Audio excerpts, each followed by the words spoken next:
Tonight on the Online Wine Tasting Club, we take a look at a very long hole in the ground. Alex talks about pots. And we try to keep a tab on how many times Jamie says the word award. It's time to visit 6 countries and try 6 wines with the adventurer series Wines of Eastern Europe.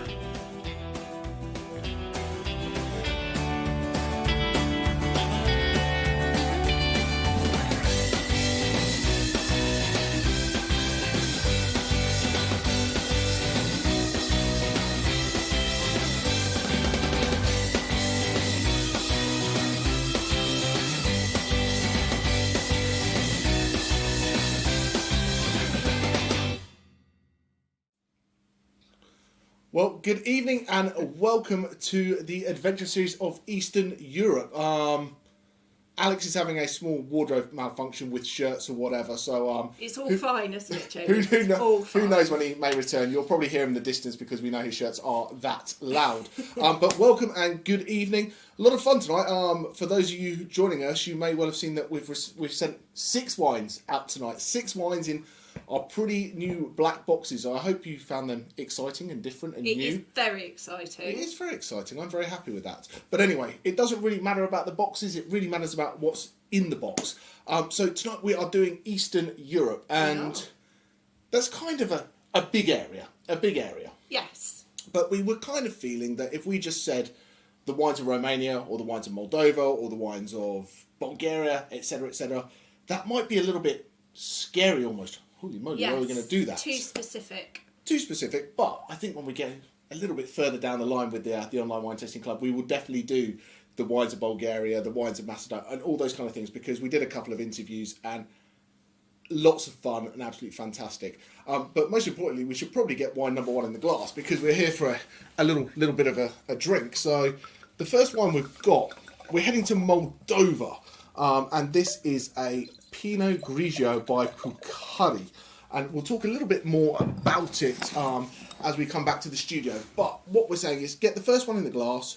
We've got a relatively lengthy video because we can't do Eastern Europe without a little bit of the history, some of the oldest wineries and growing regions in the world. Some people would say it's the birthplace of wine. Absolutely. So, and you know how Alex likes his landscapes and his history. Yes. So he's had to do landscapes and history for 6 different countries. So, plunging ravines. So we might come back in about 10:30 to get onto wine number 2, depending how long he's let this run for.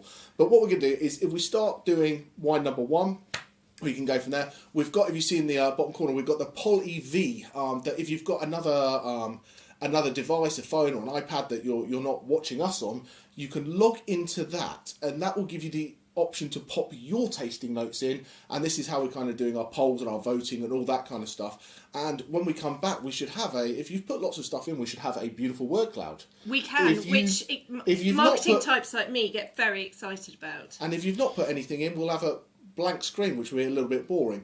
But we'll definitely talk about our tasting notes when we get back, but it's always nice to see what other people are enjoying. Do we need to say keep it polite? Well, we're all grown-ups on this tasting, aren't we? We're all grown-ups, so comedy is fine. Don't be mean to anybody. No. Don't be mean to the wine. Profanity's not cool. Is it not? There we go. But anyway, so it is a relatively long video. We're going to come back to the studio, and then we've got an interview for wine number 2. So if you have drunk it all, get into wine number 2, and we'll come back and do a little bit of feedback. But let's have a little tour of Europe, some history, some wine, and let's see what we're diving into for the rest of the evening. Let's do a video. Let's go. Eastern Europe. Now, what is it that first comes to mind when you think of this area? Perhaps you think of austere Soviet architecture, traditionally dressed Eurovision dancers from agricultural villages, or maybe it's beautiful cities filled with stag and hen parties. While all of these have elements of truth, the real story is of course much more complicated. And while the identities of these different countries are intertwined, they are also incredibly distinct. For so many of us, the vast majority of it was locked away as a mystery behind the Iron Curtain for a large part of our lives merged into the Soviet Union. Of course, the fall of the USSR, the expansion of the EU and the advent of cheap flights gave people a chance to travel and see these countries for themselves. But most of the tourism stayed in the major cities, Prague, Krakow, Budapest, and very few of us venture to the non-EU countries in the east at all. Are you planning a holiday to Moldova next year? I didn't think so. But maybe we can change that tonight. So what can we expect from this region these days? Well, it's still very hard to describe because while this covers many countries, if you compare it to places like Chile, there's much less difference in the geography. The Soviet Union themselves tried immensely hard to eliminate the notion of individual countries, but huge differences did manage to survive in culture, in language, even in the alphabets. And today, vast sums of money has flowed from richer countries and foreign investors to help build new infrastructure and to help discover new businesses. The low cost base meant there was a huge potential export opportunity. But the problem is, and we can't avoid the elephant in the room, the majority of wines from the USSR were pretty awful. Quality wasn't their top priority. When I had some table wines in Prague just after the fall of the Iron Curtain, many of them were basically undrinkable. Hopefully today we will find that is far from the case. Let's look briefly at the layout and the geography. Now, the largest mountain range is the Carpathian Mountains, which is home to Europe's largest population of brown bears, wolves and lynxes. The meltwater from these mountains and the Alps flows across these countries with major rivers like the Danube and the Dnieper. Plus, of course, there are numerous lakes and, of course, the Black Sea and the Mediterranean, and it's these bodies that have a significant moderating effect on the temperature. Now, there's a fair amount of altitude and thermal activity too, with the highest peaks of the Carpathian Range in the Tatra Mountains exceeding 2,600 metres. Moving on to the weather, it's very hard to generalise, but there is a slight tendency to imagine Eastern Europe as a bitterly cold place. Sure enough, much of the region has freezing cold winters, with the winds coming over from Siberia. But it's a lot more diverse than that, and summers can be shockingly warm.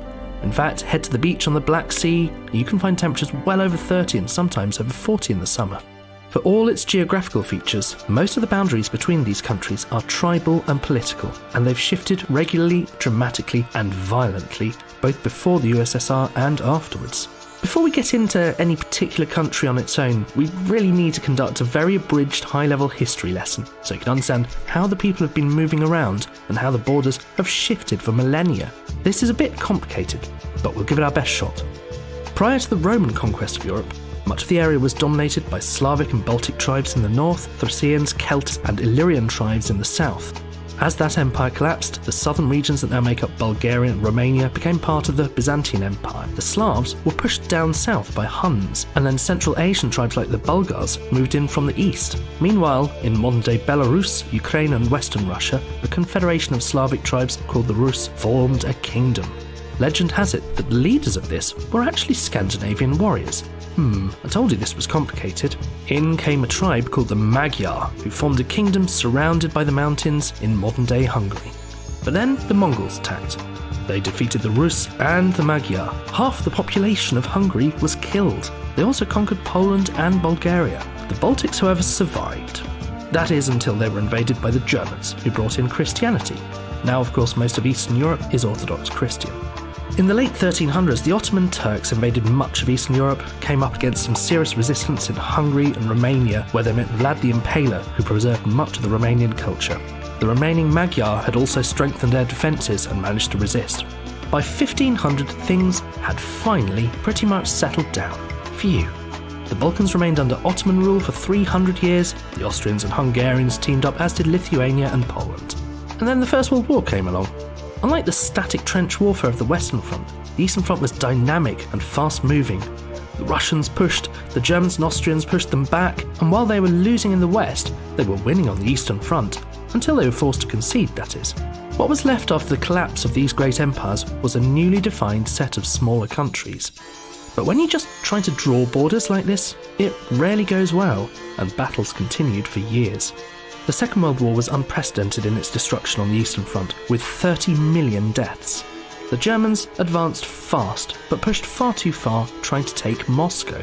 The Russians drove them back in a race to Berlin, and of course they conquered all in their wake, leaving an Iron Curtain dividing Europe. So, the newly expanded USSR, as I'm sure you know, the production was centralised and taken over by the government. And accordingly, wineries from Eastern Europe were taken over and turned into Soviet-owned farms known as Sovkhoz. In the 1930s, Stalin's 5-year plan for Soviet self-reliance had gone very, very badly. Landowning farming peasants, known as kulaks, were named as class enemies by the Bolsheviks, and they were sent to gulags in Siberia, where many died. All their local knowledge and expertise was lost. Huge famines ensued. Ukraine alone suffered between 3 and 7 million deaths from starvation, and 42% of all Kazakhs died. In response to this terrible situation, the emphasis switched entirely to making as much food as quickly as possible. Vast regions were designated for making single crops. The Soviets were, let's just say, not the greatest of environmental custodians. For the worst excesses of the West, it's a lot easier to destroy environments if nobody is permitted to complain. Forests were ripped out, dangerous chemicals used widely, soils poisoned, and over-farming was the norm. But it kind of worked.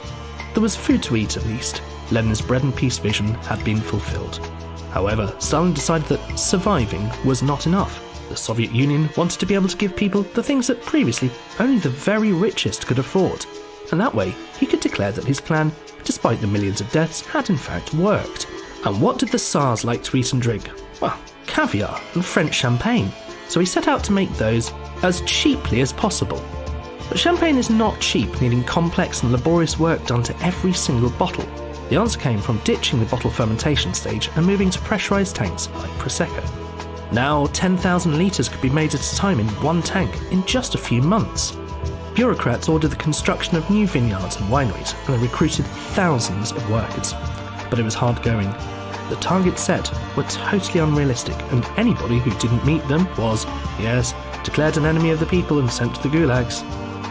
Hundreds of native grape varieties were ripped out just to plant high-yielding varieties and ended up going extinct. But sure enough, in 1936, just a year after ration cards were withdrawn, the people found themselves sipping Sovietskoy Shampanskoy and eating budget caviar. Now, Soviet champagne was not exactly the same as the French stuff. It was very simple and sweet, very sweet in fact.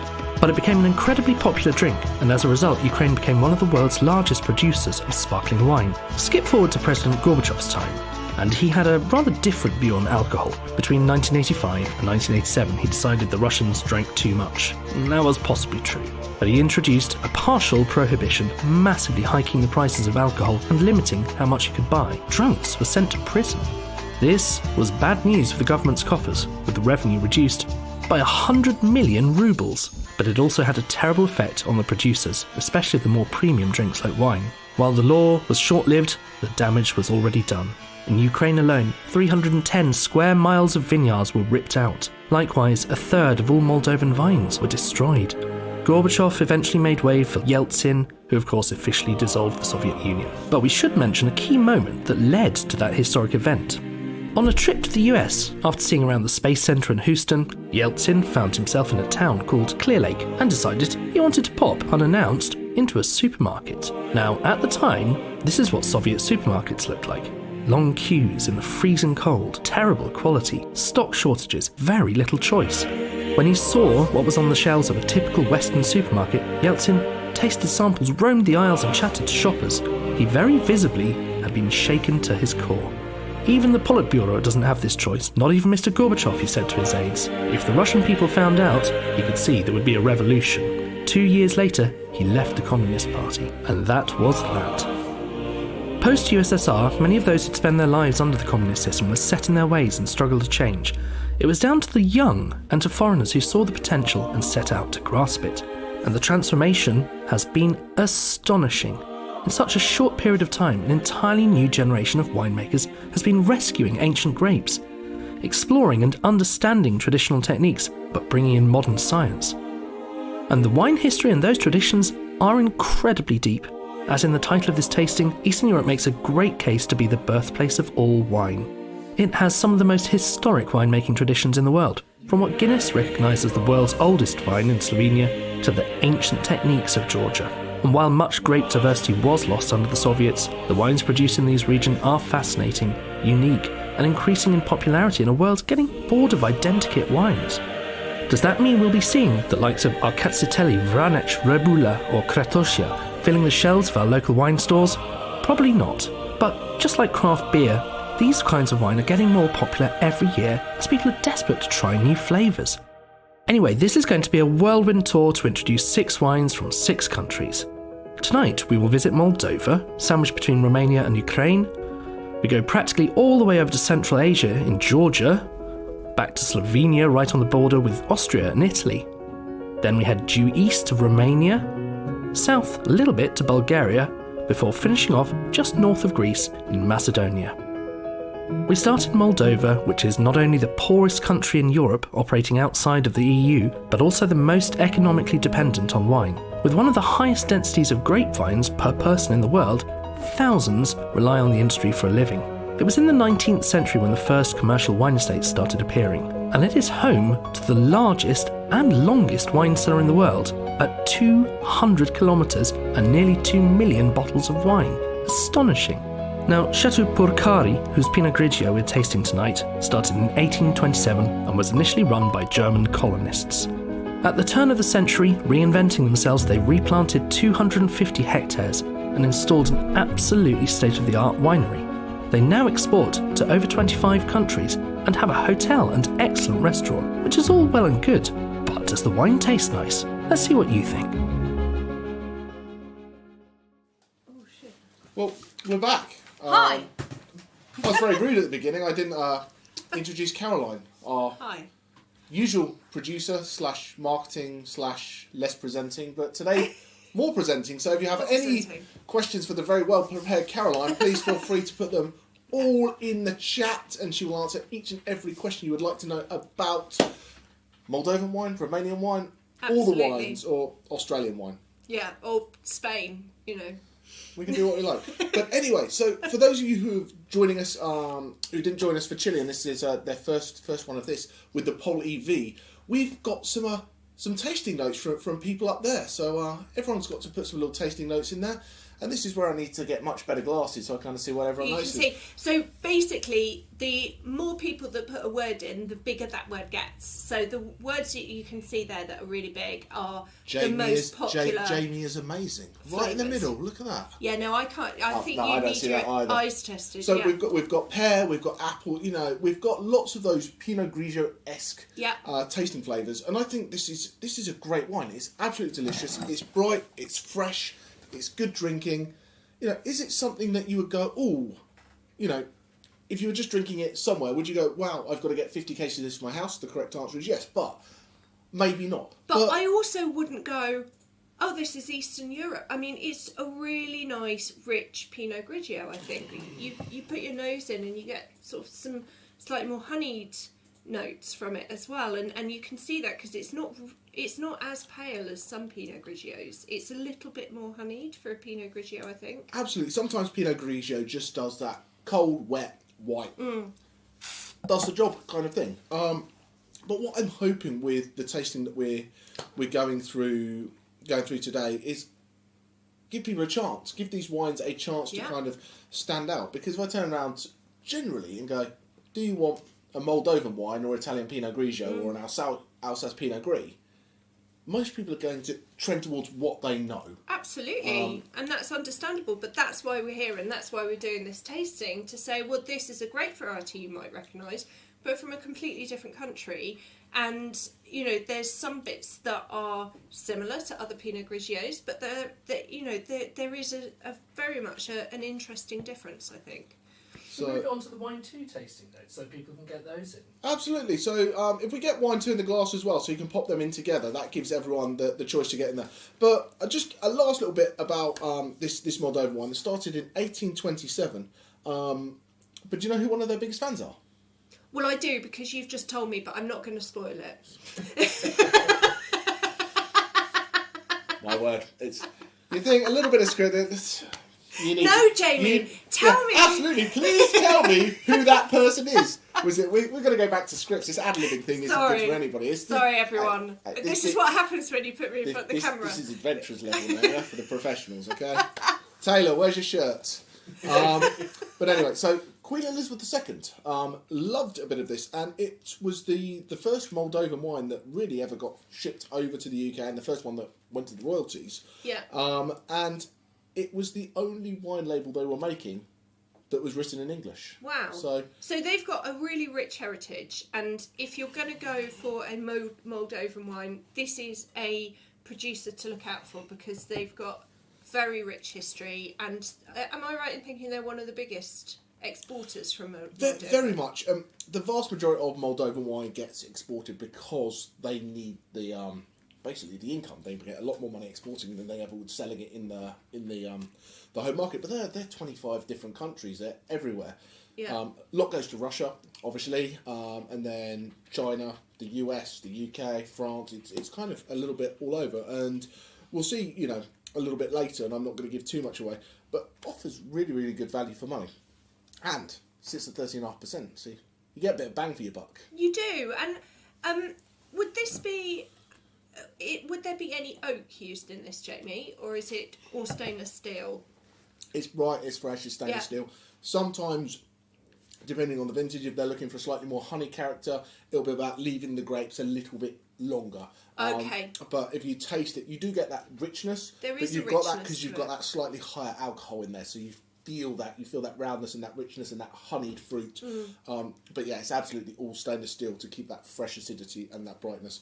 If you put this into an oak barrel, even if it was an old oak barrel, I think you get this toastiness and this butteriness that it's not really what you're looking for for PG. No. Yeah, and especially if it's from somewhere slightly different to crack the market. I think if you're going to go Moldovan Pinot Gris or Grigio, we've got quite a cool tasting note, which is that it's got that richness, so it smells a lot like a Californian Chardonnay, and I think that's quite interesting. I totally get that, because there is that slight, richness, almost butteriness, I think, that you get on a Chardonnay.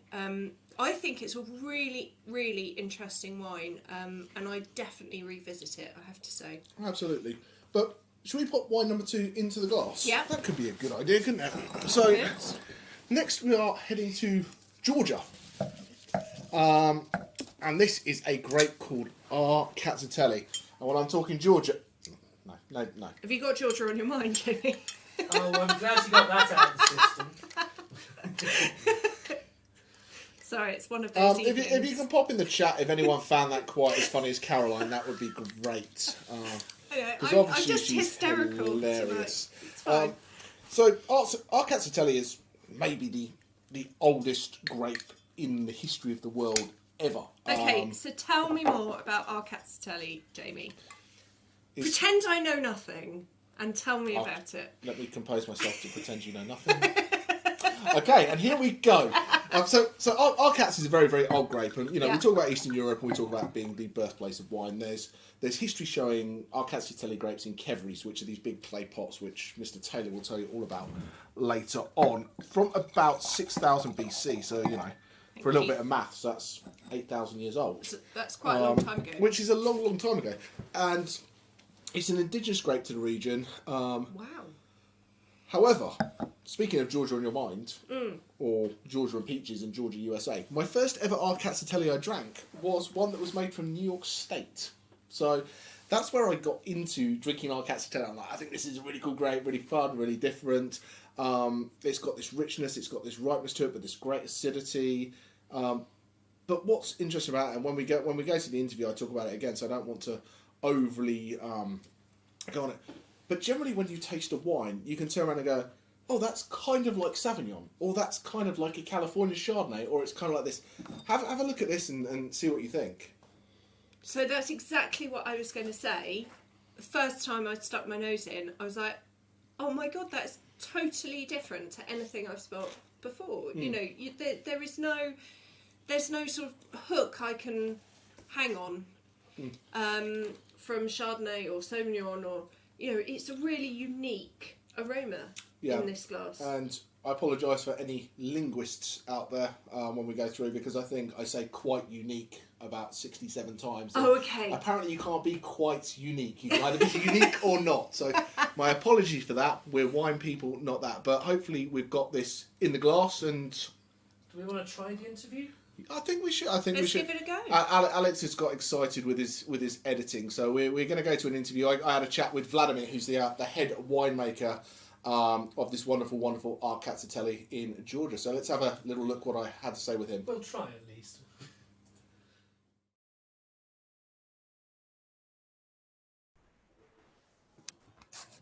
Afternoon. Hello. How are you? Very well. How are you? Yeah, very good. Thank you. Very good. Thank you very much for taking a bit of time this afternoon to have a chat with me. First of all, my name is Vladimir. I am a chief winemaker of Winery Hareba Group. So you can see behind there is our logo and the name of the company. Okay. So Winery Hareba is one of the largest wine group in Georgia.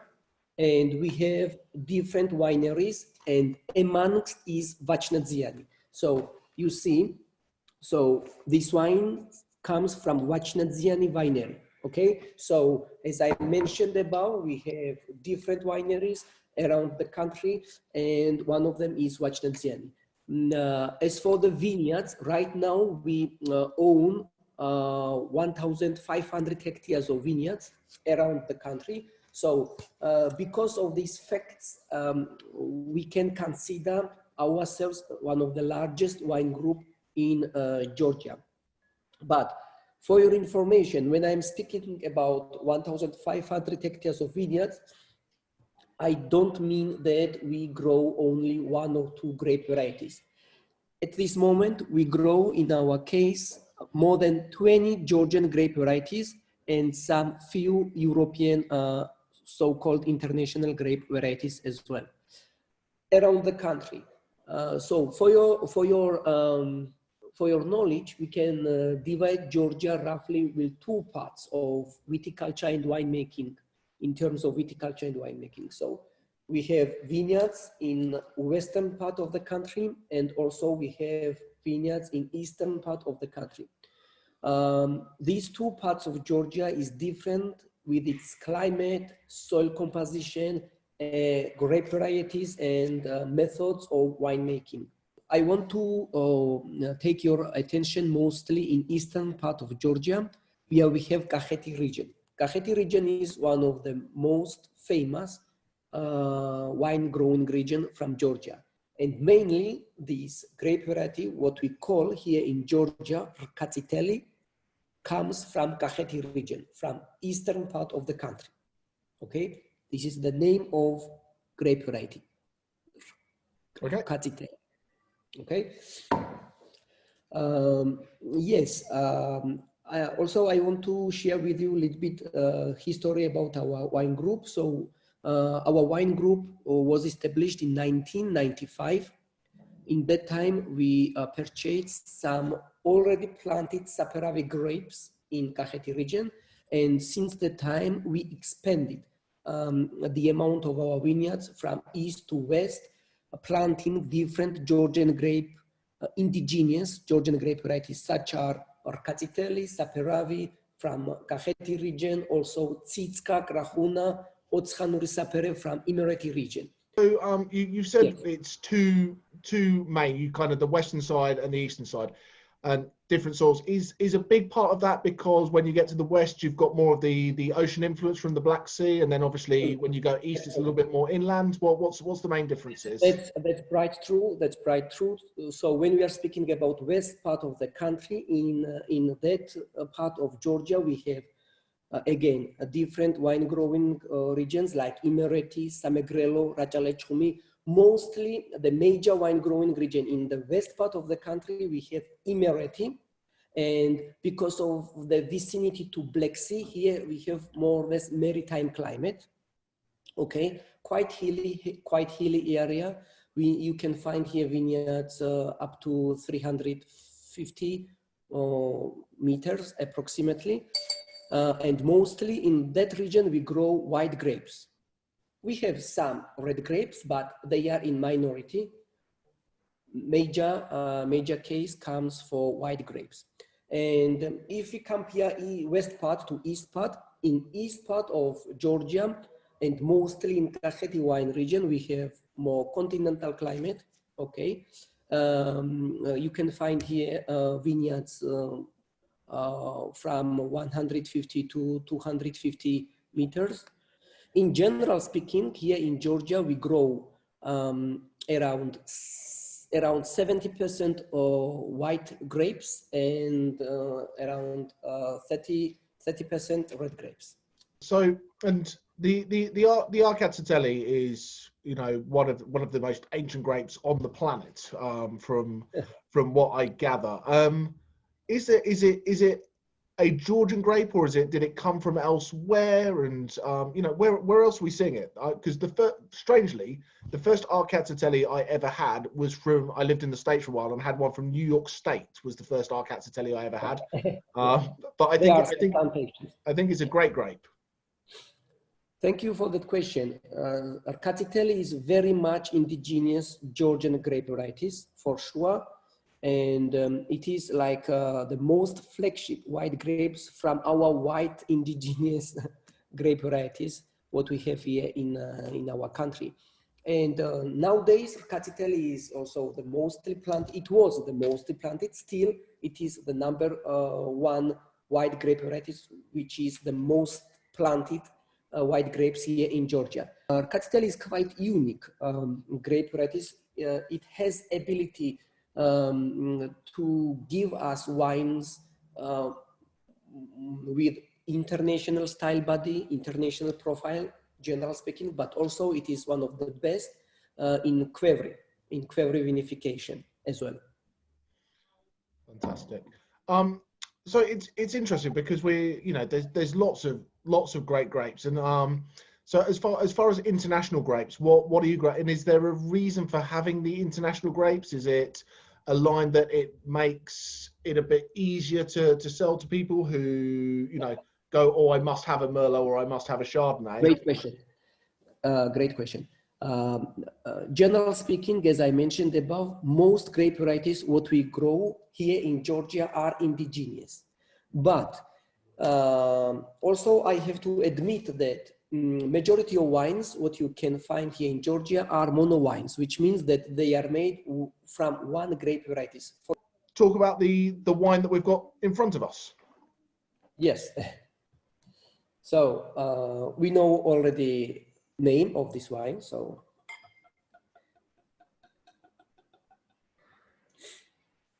this wine is made by Rkatsiteli grapes, and it is mono wine. I used 100% of Rkatsiteli grapes when I made this wine. So you see that the color is lemon green.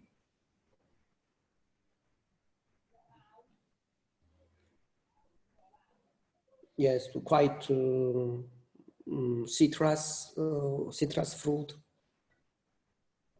lime a little bit, and some stone fruit like peach, apricot, quite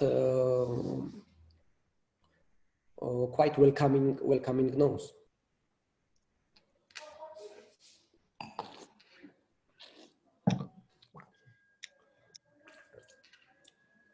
And in fact, for your information, sometimes Rkatsiteli has difficulties to have right freshness, right acidity.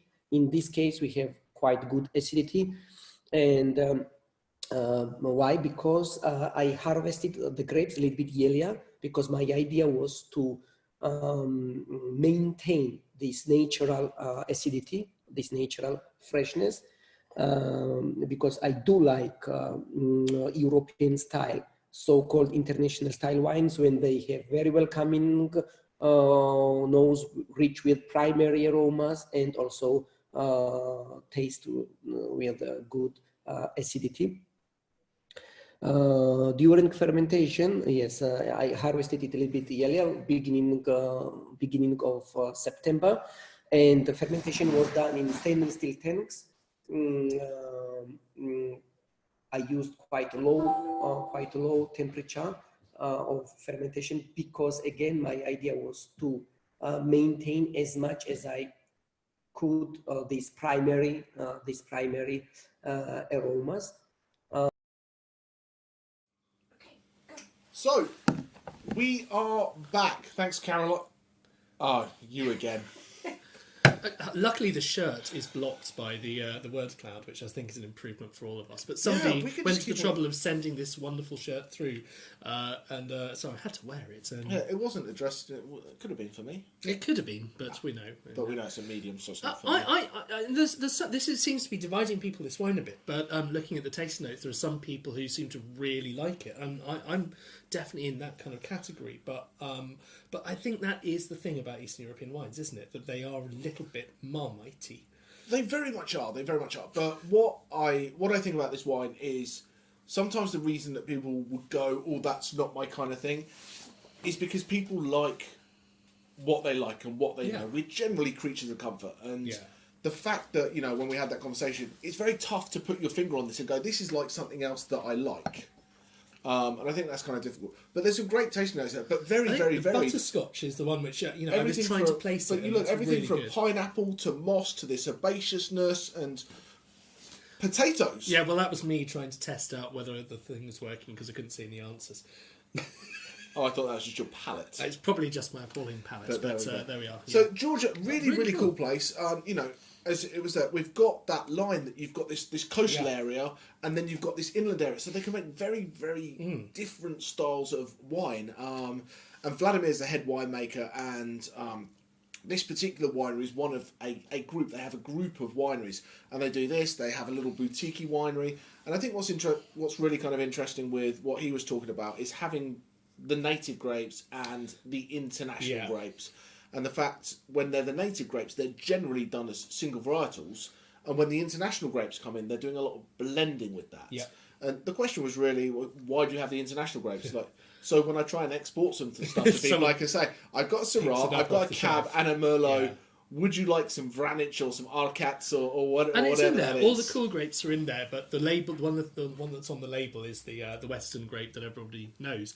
I think you talked about the native grapes of Georgia, and Georgia's just one of these places which I've been listening to people who've been researching this stuff, who've been going deep into these caves and finding examples of it was almost sort of religious ceremonies. They were kind of making wine for the gods, and it was made deep down in a cave as almost like a temple kind of an offering. And they had currently they've identified more than 500 different unique grape varieties for Georgia alone, and it's quite a small country, That's pretty cool. That's a lot of grapes. But speaking of deep down in the caves, I didn't mention it for the previous wine because I got overexcited. Did you know Moldova has the biggest wine cellars in the world? I think we might have mentioned that. So one is, Misimitatsia, and I apologise for my poor pronunciation, has about 200 kilometres. Yeah. There's a little small one called Grigio. They're only about 120 kilometres around.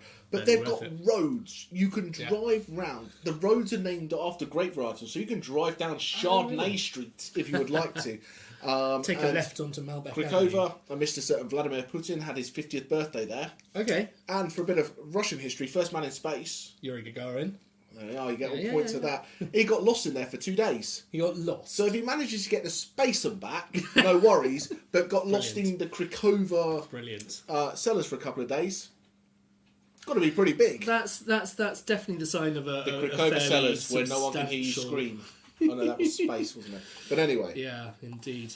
But I think it's really cool wine. But one of the things about Georgia, obviously, is this cool thing about their unique methods and their unique vessels that they've got, and we're going to talk a little bit about that later. But is it not time to just talk a little bit about the wine news, so we can? And if you're out of wine 1 and 2. Get on to wines 3 and 4. In the glass. We're going to do 3 and 4 in the studio, so you get to hang out with us for a little while. So we'll do some wine news, wine 3, wine 4, so you can get them in the glass and go from there. We're going to talk through them before we transition to the red. So this is kind of a little bit of a free-for-all. So this is a good time to get your questions in the chat. Let us know what you want to know. Let us know if you like our new packaging. Or go back to our old boxes, whatever you prefer. Nope. No, we've got lots of little black boxes to go through. We had 6 pallets of cardboard boxes arrive the other day. That was fun. fun. Did you?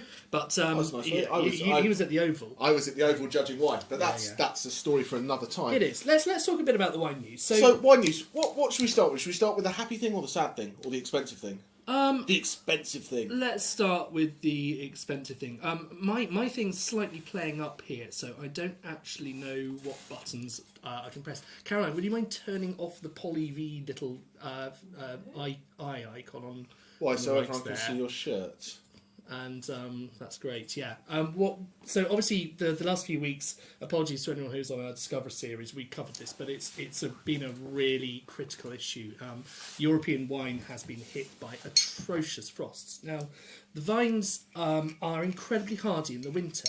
What happens as they get towards the winter season, they've dropped off all of their leaves and everything, they hunker down for the winter by turning brown. Their wood lignifies, they say. They literally and go dormant and hibernate. It completely hibernates. And come spring, it sees a bit of beautiful sunny weather, particularly with global warming. That's happening earlier and earlier. And yet, out comes our frosty friends, and suddenly these are incredibly delicate little shoots that have just come out. And in that shoot is everything, the flowers that will become the grapes, all of the leaves. And it's if that gets damaged, basically it goes below about sort of 1.5 degrees, I think, when it's at the really sort of delicate stage. Then the cells that are inside the plant burst open from the water turning to ice, which is bigger, and it's dead. That is not the plant's dead, but that shoot is dead. And so if you drive around Burgundy, if you drive around the Loire, it's right down, and even as far as northern Spain. And I think that's what's interesting, that there's a lot of parts of the world that this happens. It's happening more and more, but it happens. And Chablis knows it's going to happen, and parts of Loire that are a little bit further inland know it's going to happen. And they're prepared for but this. not Languedoc, not southern France, no. and not northern Spain. Don't expect that. So it's been a very, very interesting time, and some people have been very, very lucky, and they've survived, not lost anything, and some people have lost 80-90%, if not all of their crop, which is it's heartbreaking devastating. for them. And, absolutely heartbreaking. These people, they go out in the middle of the night when it is absolutely freezing cold, and they are doing everything they can to try to protect these vines, everything they're allowed to do. Some of them were spraying the vines with water, particularly in Chablis, where they've got these systems all set up. And that sounds counterintuitive, but the outside of the water freezes instead of the plant. And it's a cocoon. It is. It's like an ice cocoon. It's like a little mini grape igloo. If someone comes and sticks an ice cube on you, you will get cold. So that's the weird thing is that it's the. We can go geeky, can't we? You might remember back to your sort of GCSE Before physics. he gets geeky, get wine number 3. Get wine number 3, and you go. I'm going to do the same, but it's Some not. people already have. Good. They call it the latent heat, and basically as it changes from water to ice, it actually releases a little bit of heat, and that is what keeps the plant alive. So it's a kind of counterintuitive thing. Other guys were like flying helicopters because the warm air is up above at that point. It's a sort of inversion frost, and if they can blow away that cold air, then they can save it. But I think the poor people of Burgundy have been suffering a lot of loud helicopters at 4 o'clock in the morning. But if you have a look at it, it's one of the most beautiful things. If you don't know what's going on, you've got these candles, these basically oil drums all around the vineyards that just look absolutely beautiful. Yeah. It looks like a great night out. It looks like the Druids are coming to hang out with us. It really does. But it's a sign that they're trying to save their wine, and each of these drums cost what, €7 or €8 each. It's a lot of money. It's a lot of money to and get going. of course there's been a shortage because everyone across Europe's been having the same problem at the same time, so stocks are, but it's been happening in England as well, and there's been some damage, but we were that little bit later, so the bud still had its woody coating, and that was enough to protect it. But, absolutely. we have got some pictures that we could show you, but my button deck's playing up at the moment, which is very unfortunate. I think it's called Frosty. So and that's a nice little video that shows you these icicles hanging down, and that's actually northern Spain that we could see in that particular one. But it's across Europe, Italy, even sort of Chianti sort of region was being hit by this. It's atrocious. So get your wine orders in early because it's going to be expensive next year. Here's my advice then. What's that? Buy something from Australia. Buy something from Australia. Yes, that's a good idea. What would you buy from Australia this week? To be Give it a honest, chance. anything, because of course the Chinese tariffs have been raised and they are desperate to sell to new people. Hence why I think there's been a series of trade operatives over speaking to Liz Truss. But if we can get lots of cool tax-free Aussie wine in the country, then happy times. But anyway, there was a big Aussie wine. There was a big Aussie wine. Somebody, somewhere, bought a bottle of Penfolds this week. Yep. You can buy Penfolds in the supermarket. It's about sort of like $8.99, isn't it? If you're buying that Penfolds make a great range of wines, and they have a top-end one called Grange. Used to be called Hermitage, and it's maybe one of it was Australia's first ever 100-point wine back in 1986. Good knowledge. But an Imperial, which is a big bottle, was sold this week for a mere $50,000. Ouch. That's a lot of wine tastings. That is a lot of wine tastings, but you know it's going to be a heck of an occasion to crack that one open, hasn't it? You know. Yeah, Tuesday night. Tuesday night. There's nothing good on TV. Let's crack open the Grange. Or if you won an award. But we don't know anyone who's done. Oh, thanks. Oh, hold on. Did you win an award? Are you going to tell everybody? Oh, I can't tell anything. Blocks me. He's too shy. So, all right. So the IWSC is the International Wine and Spirits competition, and they've had some illustrious winners of their wine communicator prizes. People like Joe Frattorini, who's going to be with us next week on the tasting. We'll talk about that a bit later. There've been some proper, very top-notch proper wine sommeliers. people. Proper, and they have this prize called the Emerging Talent, which is basically looking for the person who is from around the world doing the most to kind of change the face of wine. And Speaking of change the face, you can change my face back, yeah? any time. I'm going to be like this for the rest of the evening, aren't I? This modest chap doesn't like to enter competition, so I stuck him in as a bit of a punt. And we were no confidence in shocked. me. Bit of a punch. Wow. Absolutely shocked. No, you were shocked. After we sent a big bag of cash. Yeah, a big bag of cash hopefully, and some of our Solaris we made last year to seal the deal. But yeah, Jamie, congratulations, mate. It's a huge accomplishment, and really proud of you. Thank you. Let's release him. So yeah, let's talk. I think that's enough wine news. That is enough wine news. We need to get drinking because everyone's going to be on to wine number 4 before we talk about wine number 3. And we've got 6 wines to do tonight. We've got extra wines to do. So we are going to Slovenia. We are. And this is Eddie Simsic. And this wine got introduced to me during lockdown. Well, not this particular wine, but this particular producer. We did a kind of a tasting where all of us put a bottle in the middle, and there's like 10 of us, and we kind of did. They dropped it in, I bottled it up, and we kind of dropped it around to each other's houses and kind of tasted, so everyone can taste the wine. And everyone's trying to show off, presumably, and they're like, "I got this from Burgundy when I was last down there." Or close it. We're not going. Yeah, no. But it was what we did was we tried to do these interesting wines, and it was the idea of something we'd not had previously. And if we opened up and it was horrific. It doesn't matter because we've got some other wines to drink. You're with your friends. And I had a bottle of his 2014 Sauvignon Blanc, and it was absolutely delicious. And I'd not had very many, if any, Slovenian wines previously. And I didn't actually, I have to confess, I didn't know exactly where Slovenia was until I had to put together that map that you saw earlier. And I was shocked that it literally is butting up against Austria and Italy. And both of those countries make pretty good wine. Absolutely, and you've got a lot of those that they Eastern Europe. There's a lot that just touch on countries. You look at Croatia that we could have done, and that touches Italy. And there's a lot of things that are very very close. And it makes sense that these places are making phenomenal wine. And you talk about this butting up to Italy so the grape in this is Rebula, which I've not heard of. Nope. Because it's actually Rebula Gialla, which you find in Italy. So it's an Italian native grape that then has its own name in Slovenia. Well, there's quite a few of those around there, aren't there? Like you've got your Malvasia from Italy, Malvasia as we often call it, but it's originally Croatia, isn't it? And I think absolutely. With Malvasia, with a J in it. Yeah, it's got lots of extra consonants. But I think that's what's important when we look at wines from other places. Yeah, a lot of wines. There are lots of native grapes, absolutely, but there's also lots of grapes that just have a different synonym when you go somewhere else. And this is a prime example of this. And to jump out of Eastern Europe and go to Spain Tempranillo does that. So in Rioja they call it Tempranillo. It can be called Tinta de País, Tinta de Toros, Sensibel de Lebre, and it's all Tempranillo from. You had to different memorise parts. that for an exam, didn't you? Something like that, exactly. But this is an Eastern Zich, and he's been making wine for a long time. And his son. Hit the right arrow. Next slide, please. Oh, next slide, please, for tasting notes. Yeah, let's do that. But so he's been making wine for a long time. He's then got Hit the right. his son Alexis is now making wine there as well, and Alexis has 2 kids who are also in there. So it's 3rd generation now that doing. I just think this is beautiful. It's rich, it's ripe, it's got these great fruit notes about it, and it's just absolutely delicious.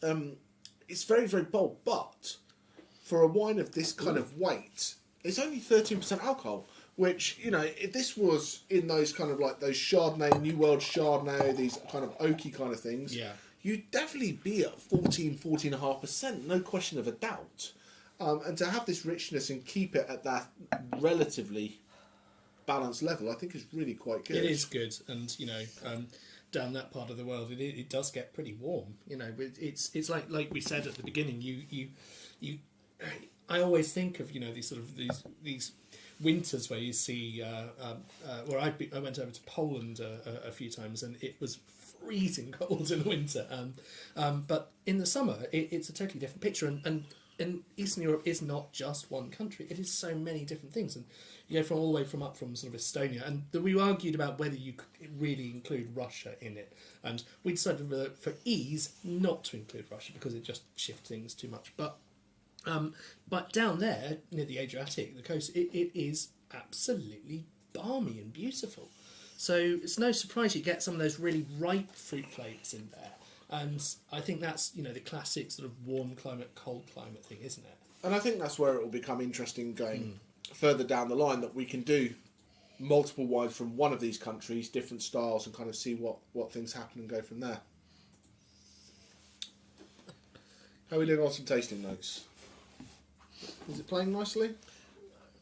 It's fun. People are able to enter them, so that's good. But sorry, we're still learning this new technology, and we had a couple of challenges with this one just beforehand. But it's all working, and we'll get the tasting notes. We're going to have pretty word clouds, and they're going to come back, and we're going to get them doing. Yeah. So why not? There we go. Hey, Great. 3 cheers for Caroline. Are they now on the screen so people can see them on OBS? Sorry. So we've got vanilla, we've got apple, we've got cinnamon. There's lots of Chardonnay-esque tasting notes in there. So Raisin, Eddie honeysuckle. Simcic, talk to me a bit about him. I think it's definitely a family business, isn't it? But he was the founder of it. Yeah, but absolutely. He's now kind of still there, but passing on a little bit to a well-named son. Absolutely. Yeah. So it's the fact that his name's on the label, and it's going to be his name on the label. But yeah, it's a family business. It is, which sort of is 3 nice. generations. It's not dived in and been sold out to some level of consultant or anything like that. That it's kind of training, going down and going through the generations, which is absolutely great. 2018 vintage, so it's got a little bit. But yeah, these tasting notes are great. I'm going to tell you, it saves me having to do my own tasting notes. So thank you very much for these. You've got croissant, so you've got some of that. Those bready kind of brioche, flavours, leesy, oaky kind of things.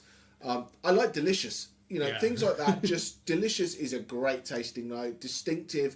Smoke and vanilla are the 2 big boys coming through here. And no, absolutely. But more than anything, because tasting notes are great, you know, in the chat, do we like it? Do we not like it? Yeah. And that's what's important. You can let Caroline know, and now that she's over there. But I think. And also, if you prefer Caroline over here, put that in the chat, and we can send Alex away. I'll go away. But anyway, let's move to wine 4. We've got to go and find it. Oh yeah. So wine 4. So apologies to any of you who came on board thinking that we were going to have a lovely Moldovan lady who was going to come and join us. She sadly wasn't able to in the end. So I said, Jamie, since we don't have her, we should give people another wine. And I said, Jamie, it should be an orange wine, because if you're not going to do an orange wine in Eastern Europe, the home of skin contact white wines, which become then orange or amber wines, When can you do when one? can you do it? Never. Never. Now, I think it's fair to say that we've talked a bit about this sort of marmitey thing about some of these. When you talk about a white wine, generally what we love to have in a glass is it's refreshing, it's crisp, it's clean, it's all of these things which come from the flesh of the grape, the acidity and the lightness. And the skins, when you think about a red wine, that's where all of those heavier, stronger flavours come from, and of course, tannins. And normally, when you are going to have a white wine, the last thing you want is to be sort of going, like you've had a overbrewed cup of tea. So you're not a fan. I'm a big one for no blanket statements in wine. I've lived on no blanket statements. And Alex and Chris picked this Romanian gig out. I've done my research on the wine, so I know about the wine, but I am yet to taste this wine. Okay. So you get to see me taste orange wine, which I'm not a fan of, Yeah. live. Well, I tell you what, I'll do the honours because I think so. This is I'm trying to get the right order because I either say Rameli Krekas, but it's not. It's Kremele Rekash, which is the producer who made this one, and I think it's. You look at the colour of it, and I don't know how much you get that in there. It's a very subtle coloured orange wine. It's kind of hints of orange rather than. It is. It's not bronze. It's not. It's not bronze. It's not amber. It's not like some of those Georgian ones where they go all in on it. But let's see what Mr. Smith thinks. And we've got a hand in the air. This question from me. Okay. On behalf of. On behalf of those people, yeah. What's an orange wine? No oranges were harmed in the making of the wine. So, He's not wrong. orange wine is so. There's generally two ways you make wine. So when you make a white wine, you crush the grapes. Why am I doing this? He's the winemaker. But you crush the grapes and the juice comes away and then you ferment the juice. Okay? Because you don't need any skin. When you make a red wine, the skin is what gives the colour, the tannin, all that kind of stuff. So you keep the skin with it as it ferments because that extracts the colour and that richness and flavours.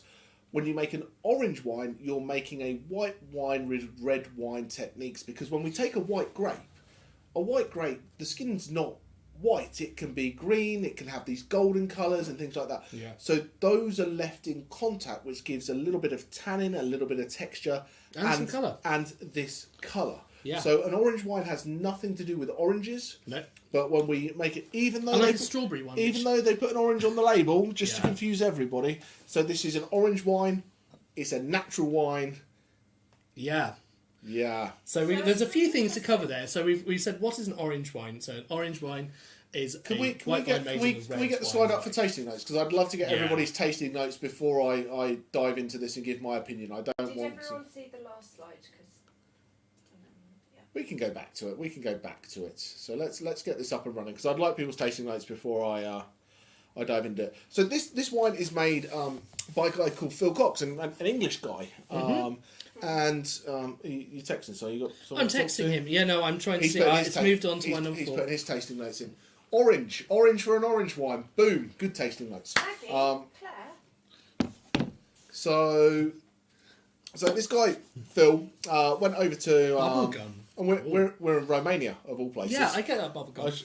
I should mention that. So we're in Romania, Yes. and Phil Cox was over there in the early 90s, and was like there wasn't anything there. No. And so he actually started importing Heineken to Romania because like the beer's not good. And then saw the wine trade building and all that kind of stuff, and started talking to people about exporting. He generally got laughed at to start with, but then he kind of built this winery and makes these really, really different, cool, interesting styles of wine. And he's got lots of What different is my labels. name in the tasting I note? think your wife's on tonight, Jamie. Taste of Jamie. But Well, I hope there's no one else putting that note in. Oh, very worrying. So I'm guessing that must be delicious and delightful. Currently No, Rekash- just Jamie. Just Jamie. Well, there's a Claire in there as well. I saw, but that's nice. What? And I'm not. Your wife might put cabbage in. Guys, let's concentrate on the wine. It's so. First of all, do you like it? You're playing me at my own I am game here, gonna aren't play you? your own The game. most important thing The is do most you like simple it? game is it nice? I like that. It's really good. Come on, you've got to admit it. It adds something. It's not taking away. It is not the worst orange wine I've ever had. Like, it's not like what I don't like about orange wine is when they're just grippy and there's like tannin and it's disjointed. It sometimes I feel like almost a little bit burnt. This is like trying to get a Manchester United fan to admit that Man City scored a good goal or something. It's good, you know it. Well, you know, I don't have contacts in South Africa to talk to Man United fans. It's really quite delicious. It's excellent. It's really quite good. There's a really cool tasting note of bubblegum there. It's soft. It's got this. So I get bubblegum. I get this almost candied banana. Yeah. So if this was a red wine, it's almost like Beaujolais. Yeah. It's really kind of cool. And so you know why. That this tells you these kind of clues, bubblegum, banana, candied sort of fruits like that, that can tell you that a lot of the berries, when they put this in, were whole, which means that the yeast, which normally do the fermentation and turn all the sugar into alcohol, weren't able to get inside the grape. And that means that there's a bit of something called carbonic maceration. And we say that we don't do jargon, don't worry about it. But basically, it's a different process for turning the sugar into alcohol, and it makes these cool flavours. No, absolutely. Well, I'm kind of guessing people have probably had enough of us for a moment. And we talked earlier, and we've not got a qvevri wine in the lineup tonight because they are a bit weird and funky and marmitey, but really, really cool. But we've talked about Georgia, we've talked about qvevris, we've talked about those important things. To not go into it a little bit deeper would be a travesty. So but we didn't want to put something that would be that divisive into our standard lineup. But what we could do, for those who might want it in the chat, is we could have wines, one in American oak, one in French oak, one in stainless steel, one in qvevri, one in concrete, and one in something else. That's and quite cool. we could do a vessel tasting if anyone thinks if that's too geeky, tells us it's too geeky. But I think that could be kind of fun. What happens if you remove all of the other variables? You just say take the same grapes and you put them in the different kinds of tanks. I think that would be really good fun. But that's because I'm an utter nerd. But anyway, let's let Alex tell us a little bit about qvevris. We've got a video for that. And you know, if we get onto wine 5, get into wine 5. We're trying to get this timing right because obviously this is our first one with 6. But dive in. Wine 5 is Bulgaria. It's not done in a qvevri, but let's learn a little bit about qvevri. So let's go. In winemaking, the choice of vessel you use for fermentation is a very important decision as it has a huge impact on the style of the wine. The typical choice is between stainless steel for freshness or oak for a richer style. There are, however, plenty of big, square concrete tanks in use all around the world which provide a halfway house. Now, compared to steel or wood, the concrete, which is much heavier, helps the wine stay at the right temperature and can even let in a tiny amount of oxygen that helps the wine age. Winemakers love how it keeps a fresh, neutral style, but helps the wine soften. So, many makers of concrete tanks have been exploring alternative shapes like eggs, tulips, or spheres. These can be extraordinarily expensive, but it turns out that this isn't really innovation, because that is the shape of vessel in which wine was made more than 8,000 years ago, and that was in Georgia. The vessels are called qvevri, or qvevri, or kuri in Western Georgia. So what is one of these, how is it used, and how does it change the wine? Well, a qvevri is a large egg-shaped clay vessel with a really narrow bottom and a wider mouth at the top. The shape of the qvevri solves the problem of many wine tanks. During fermentation, the yeast are going crazy, eating up all the sugar and reproducing, and that all makes heat. The heat creates convection currents which stir the liquid all around. But with normal barrels and tanks, there are little corners which don't get stirred up at all. Here, the yeast can run out of nutrients and get hot and get into a bit of bother. But with a qvevri or an egg-shaped fermenter, there are no corners. Everything stays moving and well mixed. While researchers believe the earliest ones were stored above ground, Georgian winemakers, who were dealing with very hot summers over 30 or even 40 degrees, discovered thousands of years ago that heat would damage the wine. While modern wineries have refrigeration systems for their wine fermenters, obviously that wasn't an option. So they came up with a clever and simple solution. They buried them, and there the mass of the earth itself would protect them. Often, only the vessel's rim is left visible above the ground, and sometimes even that is buried under clay. Now, scholars say the word qvevri comes from qvevri, which means buried deep in the ground, so that makes sense then. And the oldest ones were found in a Neolithic settlement in eastern Georgia back in 2015, and they were carbon dated to around 6000 BC. Now, modern qvevri are available in ranges from 100 up to 3,500 litres, but around 1,000 litres is seen as the traditional sweet spot. The larger ones, such as that, are big enough for a person to climb into, which is what the winemaker has to do when it is time to clean it. Now, it's not just the vessel itself, it's the techniques that go with it. And the tradition of making wine in qvevri is so embedded in Georgian culture that in 2013, UNESCO added it to its catalogue of humanity's intangible cultural heritage. For thousands of years, the production of qvevri was a skill passed down from generation to generation. Many of the qvevri found in Georgia today have been in use for decades, if not centuries. Each sub-region seems to have its own slightly different shape, and researchers are trying to collect as many as they can to really understand the history. Today, qvevri making is the domain of just a few family-owned companies in the wine regions of Rkatsiteli, Imereti and Goria. Demand for them is at an all-time high, with much of that now coming from outside Georgia. These traditional vessels are particularly popular among makers of natural or minimal intervention wine. But modern technology has not changed the fundamentals of how qvevris are made. They're still painstakingly crafted by hand from a local clay. While it can take 6 weeks to build a qvevri, a master craftsman typically builds many at once. And this is a seasonal process, as that really important drying phase must happen in the heat of the summer. So the process goes a little like this.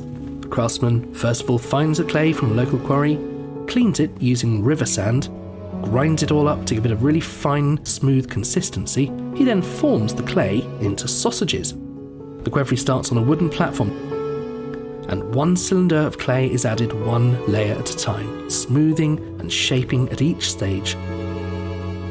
Between each of these layers, the clay is allowed to dry for 2 days. Once finished, the qvevri sits for 3 to 4 weeks before it is fired in a kiln, allowing it to bake for up to 7 days at around 1,000 degrees Celsius. After this, the kiln is allowed to cool down for 3 days, and then it's opened and the qvevri is removed. The final steps of this are the winemaker carefully cleans the interior and gets rid of any dirty residue, and depending on the desires of the winemaker that's buying it, it might be sealed with beeswax and have a little layer of cement added on the outside. At farms, estates and wineries across Georgia, the Morani is the place where the actual winemaking happens. Inside the Morani, winemakers plant the qvevri in the ground, with the rim of the vessel standing at round about ground level. Around this, the floor of the Morani is typically either tiled or made of a thick layer of gravel. The process of winemaking is pretty much the same as was developed 8,000 years ago. The grapes go in and nothing else. Some or all of the skins and stems are in there for the long run, and indigenous yeasts on the surface of the grapes do the fermentation. Here's where the regions tend to differ a bit. Rkatsiteli tends to put the whole lot in, which can lead to incredibly tannic wines, whereas regions like Imereti are a little more restrained. When it comes to the harvest time, the qvevri is cleaned out from the inside using a clay tile or a special brush made from wood as a scrubber. And then come the grapes. The winemaker crushes the grapes in a traditional press called a Rkatsiteli. That must is then loaded into the qvevri, typically with all or part of the stalks, filling around 3/4 of the pot. Now the grapes can either be red or white. Red grapes will obviously make a full-bodied red wine, but the white grapes, because of the skin contact, go on to make the best-known traditional Georgian wines, amber or orange wines. During this natural fermentation process, it's kept under control by the nice temperature of the earth, and producers typically punch down the cap, that's all the skins and everything that's risen up to the top, and stir it a few times. When fermentation is complete, the cap sinks back down and the wine starts to naturally clear. At this point, they seal up the qvevri with a lid and coat it with clay. The solids are then left to soak or macerate in the qvevri for the first 3 to 6 months of the wine's aging before they're removed. The sloped walls allow all the yeast and the sediment to settle at the bottom while the wine circulates clearly above. Finally, in the spring, when the wine is ready, the winemaker either bottles it, transfers it to another qvevri for storage, since Georgian wine's often consumed very young, and then takes the leftovers and the pomace or chacha and makes a distilled spirit a little bit like grappa. I'm not going to pretend the wines made in qvevri can't be hugely divisive. They're definitely the Marmite of the wine world. But this is a living piece of history, It's fantastic to see a resurgence in this ancient tradition that shows how wine would have tasted 8,000 years ago. The same grapes, the same method, the same vessels. There are not many things in the food or drink industry that you can really say that about. And that is why we think, even if you don't like them, qvevri wines are pretty cool.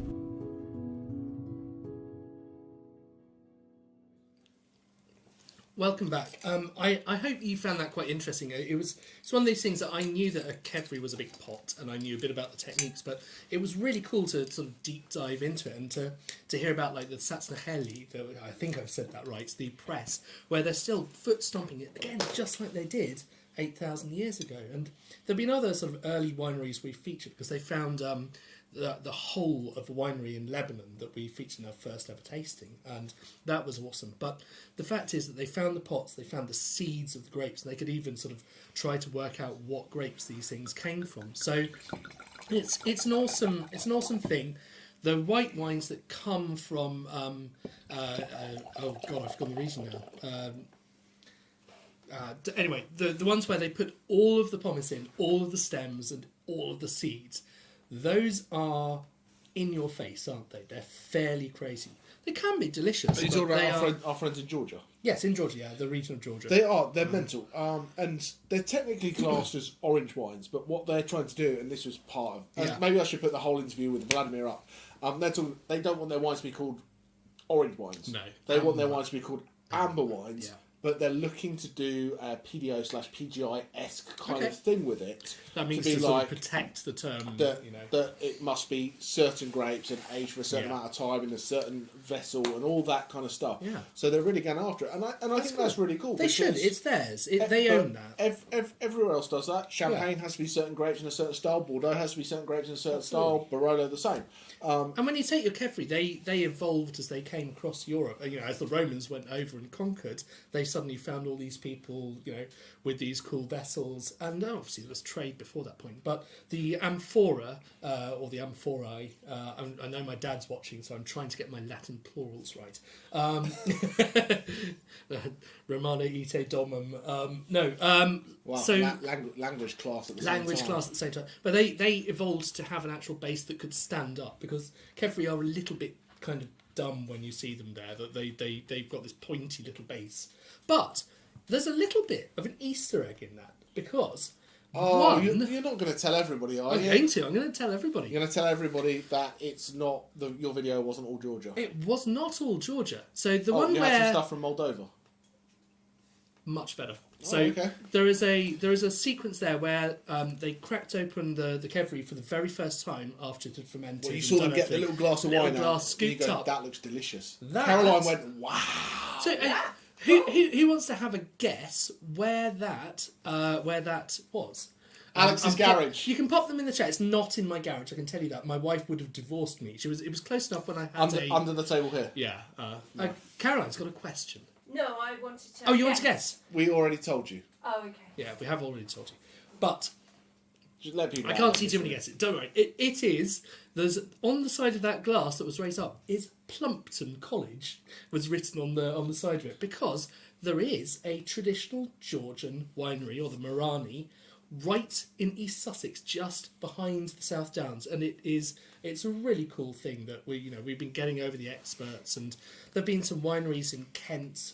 Tillingham have got some buried qvevri, and it's cool that this natural wine scene is adopting it. It's a very interesting style of wine. It is. Very interesting style, and once again, I go Marmitey, love, hate. Yeah. Some are better than others, but I think it's the thing. You have these new things come out that say natural Yeah. wine, orange wine, pet nat, all these kind of things. Yep. And they're It's still either, got to be good though. They're either geeky or they're Yeah. not good or whatever. But what's in the bottle's got to be good. Yeah, And that's what I like about that orange wine there. It's good. My big issue, there's not that level of consistency. But I suppose that's the same thing as saying Chardonnay. Not all Chardonnay's good. I'd imagine that's pretty consistent. They Oh no, I professionals, mean but as yeah, a style, in the natural, orange yeah. wine or natural wine as Yeah. a style, you can't really dive in. What- Anyway, what- should we drink some red? Let's have some reds, because I think that actually the reds are the best of the night. They are They're the going best. to be- They are the best reds of the evening. Oh, shush. That's just my opinion, but We're going to start with wine number 5, Bulgaria. as is traditional, and this is from Bulgaria. Bulgaria. So Bulgaria was in the Soviet days were the lucky ones, Yeah, because were, they yeah. were picked to make wine. So they didn't have to make vodka or rum or whatever. No. They just continued to make wine. So really cool. They had to make a lot of it, but still, They made a people lot of it. survived. They made a lot of entry level stuff and whatever. And Bulgaria, my first memories of Bulgaria was I went there skiing and Didn't you lose your brother somewhere? yeah, I lost my brother. He decided he was going to make a snowman rather than come back up the chairlift. But whatever. But we found him, and he folded all his little black boxes. So if we hadn't found him, no one would have had a tasting you would tonight. not So have tasted. congratulations Thanks, to Dan. Dan Smith for not getting Yeah. lost by a snowman in Bulgaria. But So- this, is it fair to call this a Bulgarian wine? Because the owner is French. He's not. Isn't he not French? He's not He's French. not French. I stand corrected. He's Okay. German. He's German. He's Oh, German. of course But he owns He owns- 6 chateaus Yeah. in Bordeaux. Exactly. He's a Bordeaux producer. So he's a And Bordeaux he's gone off to Bulgaria, and he's planted the grapes that he knows and loves, and a couple of others that he loves, also French. No, absolutely. So this is a Bordeaux Rhone-esque kind of style Yeah. because it's got. And let me check my notes. It's got a quickly. bit of Syrah in it. I'm going to check my percentages because Yeah. I don't want to lie to anybody. But we're 66 Merlot, 12 Syrah, 10 Cab, and 12 Petit Verdot. Yeah. So we look at the grapes that we have in there. Merlot is what's going to give you a jamminess and that fruitiness. The Syrah gives that little black pepper, white pepper spice at the end, that little bit of oomph about it. The Cab gives that little bit of green, that little bit of structure, and the Petit Verdot gives it that floral lift. Yeah. So it's each thing's in there for a reason. What's really cool about this? Bordeaux has to grow these certain grapes. Yeah. The Rhone Valley has to grow these certain grapes. This way you've been able to take the best of both worlds and go, oh, I'm going to make it a Bordeaux style because I own Bordeaux chateaus. Mm-hmm. But I want a little bit of spice, a little bit of pepper. And I can do that because Bulgaria's got that little bit of warmth that Bordeaux doesn't have so much in the growing region. No. And, you look at Bordeaux and you're on the mountains and it's absolutely beautiful. You look at this, there's these wildlife reclamation projects and stuff like that. It's absolutely beautiful. You see these vultures, these falcons. It's To be clear, absolutely this amazing. is off in Bulgaria we're talking about now. I think one of the most notable things looking at the tasting notes is that people are talking about things like leather and tobacco. Now that says age and complexity. And sure enough, this is a 2016 wine. So, which seems like yesterday, but it is a few years ago now, and it is starting to get that development that's coming through. And that's, I think, a lot of people say, why would you spend more money on wine than a supermarket bottle? And it's a hard one to answer, because if you like the supermarket bottle, why would you buy something else? Just buy that. You can save yourself a lot of money. But for us, people who want to get a little bit deeper into it, it's finding those 3 layers of flavours, isn't it? Yeah, absolutely. And he jumped into tertiary, and I'm sure we've probably discussed this before. But primary fruits come bright, fresh. We talk raspberry, and on here we've got blackcurrant, we've got strawberries, we've got cherry, those kind of things. Those dark fruits, those are our primary fruits, which you get in young wines, you get in old wines as well. Then you've got your secondary flavours, which are your winemaking techniques. And then when we talk about vanilla, we talk about clove, we talk about cardamom, Stuff coming cedar. from the barrels or From from barrels the or lees, leaves, that kind of stuff. Yeah. And then we have our tertiary flavours, which are our developmental flavours. And this is where we put things like tobacco, leather, chocolate. And this is really easy for me because I've just got to look at this word cloud, except it keeps moving around. It does keep moving around, but Because that means people... And what's amazing is, okay, we talk about a Bordeaux blend with some Syrah in. What is the biggest word in there right now? is it pepper? I can't It see, is but it's fine, pepper. okay. And that that's is Syrah. that's what makes it different to Yeah. being a Bordeaux. Yeah. You can't call this a Bordeaux, even though it is 88% Bordeaux blend. Yeah. This Syrah gives it that thing, and I think that's absolutely. And that's almost like that. phenomenal. This is the new. That people again talks a lot about various countries being old world or new world, and the Eastern Europe being the new old world because it's one of the oldest worlds, but it's it hasn't got that sense of constraint and constriction that a lot of French producers have. No, and I think that's phenomenal. It's So good. the That's such good old world, wine. new world is difficult because when you have an old world thing that you've got these rules and regulations, it's there for a reason, It's you know. safer for the consumer. That you'll know what you're going to get. You want to buy, Then if you New World, pick up I'm a gonna bottle take- that's called Bordeaux, you want it to taste like a Bordeaux, you know. And the fact that there's these two different banks, which taste quite different, is a bit annoying, but, you know, hey. If you've got to go across a river, you've got to go across a river. Indeed. But that's got nothing to do with anything, does it? Maybe it does. Well, knows? who knows? But it's about protecting the consumer, but does that also stop you innovating and trying new things and making something that could actually be better? Well, it does. It absolutely does. I don't know anyone who's on our Rioja tasting. I've gone back to Spain again a couple of months back. I was talking about this, that for it to be a Rioja, you've got to be 80% Tempranillo, if you just want to call it Rioja without putting the grapes on there. If you have a bad year for Tempranillo, you can make Rioja. But if it's phenomenal for Graciano, you can't. But if you've got a little guy who's just outside the boundaries of Rioja, same climate, same soil, same whatever, they can make a phenomenal wine better than any Rioja that year, but not allowed to call it Rioja. And then they can't sell it because they're like, because it's Spanish table wine. Spanish table wine, exactly. Yeah. Unless they make a Super Navarra, like Super Tuscan. But because they can't call it that name that we'd like to go and look for in the shops, it's worthless inherently, and that means they can't spend as much money on the winemaking techniques. Like they can't buy those new barrels because it's expensive. They can't age it for as many years as this one is aged because. And this is great, and this is relatively small production. Mm-hmm. It's not tiny, but it's only about 120,000 bottles. So basically what we go through in a week, isn't it? What, me and you? Or, yes. Yeah, exactly. But so the winery in general makes about 750,000 bottles. This particular winery, their Inera Red, is that they then have their Inera Reserva.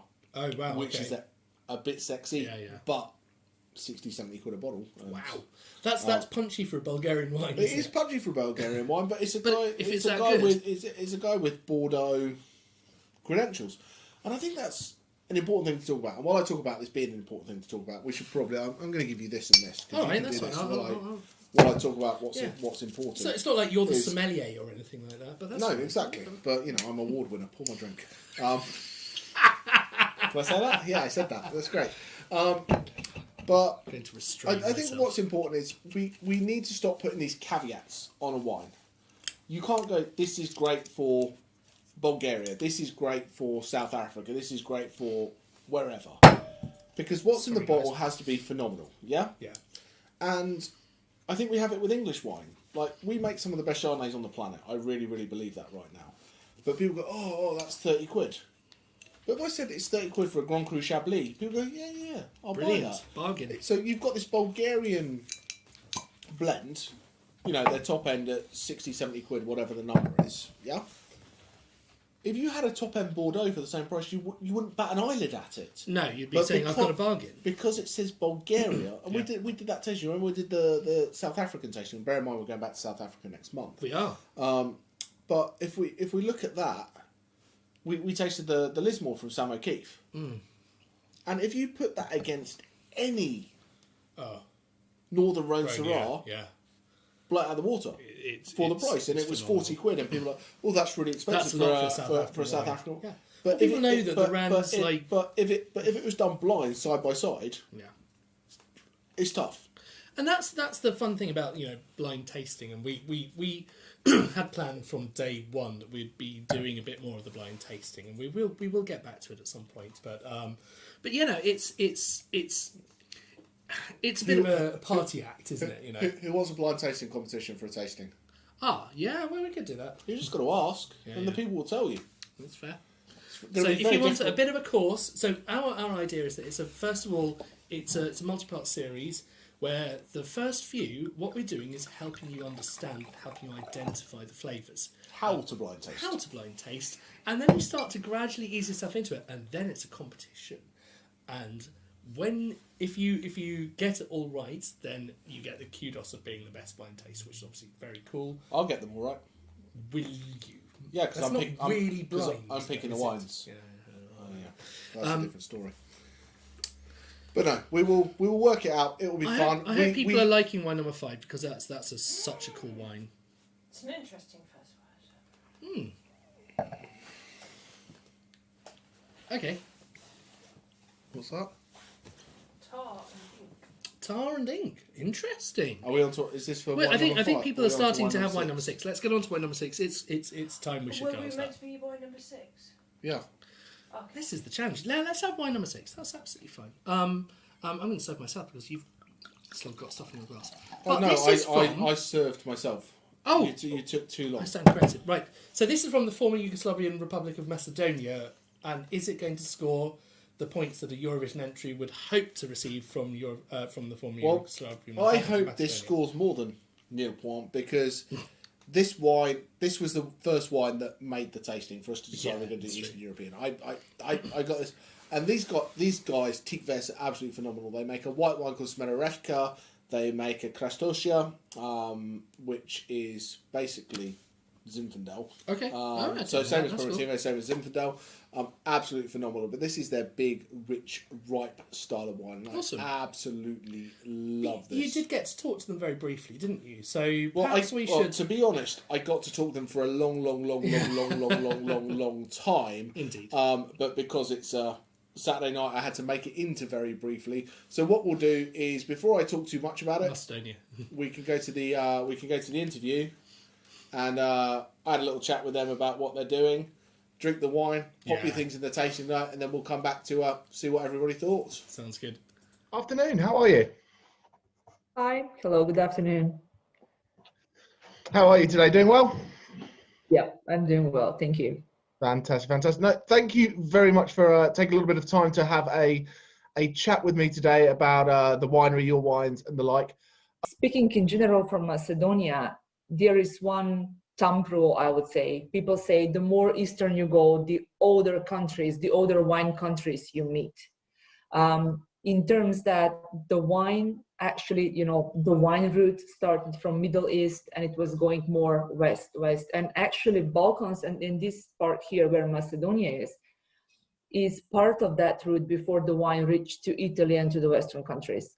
But unfortunately, it doesn't mean that we were improving all these 2,000 years back. There were times when we didn't pay attention much to the vineyards and to the wine. We were under Ottoman Empire for 5 centuries, 6 centuries, and so on. But even then, in Macedonia, 30 years ago, started the modern winemaking, I would say, where you have many wineries growing up into international cellars. You have native varieties, indigenous varieties growing up, and more potential for the wineries to show how great local varieties can be. And in my honest opinion, and I'm 15 years with the company working international markets, I would say that the real representative of the wine of one country is always the local grape variety. It can be blended. You can make great cuvées with international varieties, but what you truly are is the local or the native varieties. So that should be presented in front of the world. That should be tasted in the world so people can really get acquainted with the wines. Now, Macedonia is mostly famous for Vranec, which is part of Barova as well. Vranec is not only Macedonian, it's native variety. You can find it in the region. But if you compare the hectares that we have in the country, which is almost 11,000 hectares, only Vranec, it makes Macedonia the single, maybe 5 times bigger producer of this variety compared to the second one following. Oh, wow. Yeah, so in that terms, we say, yes, ambassador of the red wines in Macedonia is Vranec, but one of the ancestors of Vranec is actually same DNA with Primitivo, Zinfandel, and Crnjena Kaštelanski in Croatia is Kratošija. I know it's a little bit difficult to pronounce. That we also do have as a single variety, Kratošija with Hallgarten, but it's also part of the blend in Barova. So Barova is very typical, unique blend of Kratošija and Vranec. 2 native varieties coming from single vineyard, high elevation, Amazing scenery. Everyone who can ever come to Macedonia and travel south to Greece, you know, it's just 5 kilometers, you know, air distance from Greece. You're more welcome to visit the vineyards. It's truly amazing scenery and volcanic soil. Macedonia in generally is famous for red wines. You know, yes, we do make a lot of whites. We in Tikvesh make a lot of Smederevka. It's, well, maybe we are equal, 50-50 red and white. But in general, in Macedonia, there is more vineyards with red grapes, making more red wines and exporting it more to the world than drinking inside the country, because we are only 2 million. So our exports are really, you know, huge to EU, to United States, Japan, to the region, basically all around. But we still need to publish the varieties. We still need to speak more about the country. I'm fully aware that people still don't know where the country is, and that they still do need geographically to navigate first to understand more about you know, the country, Macedonia in general, and then to get acquainted with the wine. Concentration of minerals, which are presented like red dots. This is where Barovo is. And although it's very hard to make connection between the minerals and the wine itself, it's definitely proven that there is more freshness and higher minerality where the soil is in general rich with this type of minerals. We have 50 years old vineyards there. Kratošija and Vranec are mixed throughout the vineyards. So you can find 2 rows of Kratošija, then 2 rows Vranec in the same vineyard. It's a single vineyard. We do all the debudding, green harvest, reduced yield to have a maximum concentration of what we want to have in the grapes. And everything we do is hand harvested, very minimum treatment of the wine. That's what the chief winemaker and myself are particularly working on, always to have minimum intervention in wine. You know, in Barovo, we do spray sometimes once per year, maybe 2 times per year. If you compare this to Bordeaux, for example, where you have, you know, the climate, which is maritime from the Atlantic Ocean, and where the spraying is 7 times or higher, this can be already seen as semi-organic, you know, in that terms, because you don't treat the vines too much. But then we also keep the grapes in coolers. We decrease the temperature before any crushing, before any fermenting. We try to soak naturally between the skins, the pulp, and the seeds of the grape and the wine, the must, which is fermenting, before actually the fermentation starts. We do this cold soaking, or this called delistage, right in return. This is more professional terms now. But the point is, try to extract all the flavors, all the color in more gently, more natural way from the grapes. Absolutely. So you said, you know, you go through the vineyard and you've got a row of this, a row of that, a row of the other. Do you harvest each varietal separately and then bring it back in together for the blend, or does it all get co-fermented? How does that work? The harvest time is all hand harvested, but it's done separately. They are all marked within the vineyards, and they know, for example, that Vranec will be harvested that day, and Kratošija will need several more days. Then they are both cooled, and it's done separately. The whole vinification process, the whole fermentation is done separately, all until the malolactic is done. After fermentation, there is another maceration process, but this time it's pigeage, which is pumping over now. And then we are ending up with malolactic fermentation, which usually starts spontaneously. We don't even add bacteria additional for this. It's just spontaneously from the wine. And then finally, we do the final blend. So that's I would say, the master blender. So, I feel abandoned. They've left me. They're playing over there, drinking wine, doing whatever they do. So, That's what it is. But no, I absolutely love this wine, and qvevri makes some phenomenal wine. They do some entry level Smedarevka that you can buy for 10 quid a bottle. They have their Cuvée Cyril that kind of sits in the middle, and then they've got their top end wine, which is their Barovo, which is absolutely beautiful. But if we can get the tasting notes up, we can see what everybody else thought. But for me, it's licorice, it's dark, it's got spice.